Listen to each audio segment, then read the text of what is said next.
I'm going to talk about producers, in fact, so it kind of fits rather nicely. I don't know how I'm going to do this in 2 minutes, because I could talk all afternoon about producers. And I don't know if I can really be provocative, because actually producers, I mean, I just love them. I really do. Not necessarily the kind of cigar-chomping, little old lady seducing type, Although actually, I really do think that they have their place too. And I sometimes do wish that independent producers would perhaps kind of, a bit of that entrepreneurial spirit might actually kind of rub off on the independent world a little bit. That real willingness to take risks. After all, if you don't get your grants for the arts application that you were kind of relying on, it may mean that you can't have an egg with your tea tomorrow.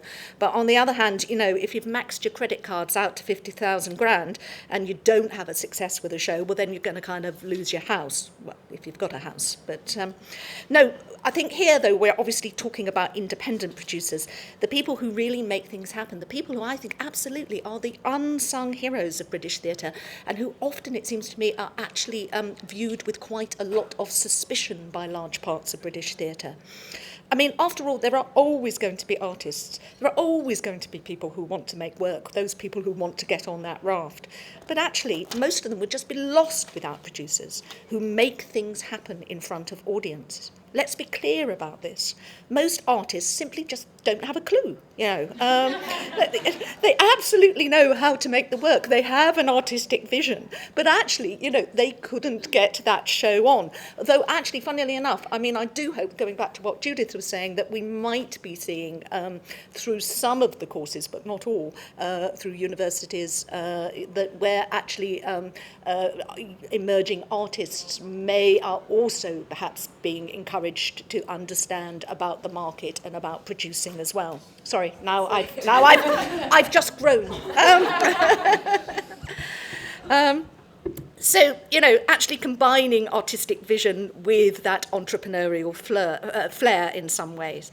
But those are rare, I think, those people. And I think, producers are the real enablers of British theatre, and we need them more than ever. We need them more than ever because of the funding situation that I think that we will be finding ourselves in over the coming few years. And I think it's also very important that we see these people not as bureaucrats, not as people who do the filing and the raising of the dosh and the booking of the tour, but producers who are the people who, as much as the artistic directors of British theatre, who keep British theatre alive, seeding, developing and creating new pieces of work and sustaining the careers of artists, not just over years, but also over decades. These people are not just supporting projects and booking the tours and raising the money, but they're providing the creative spark that brings artists together and initiates projects.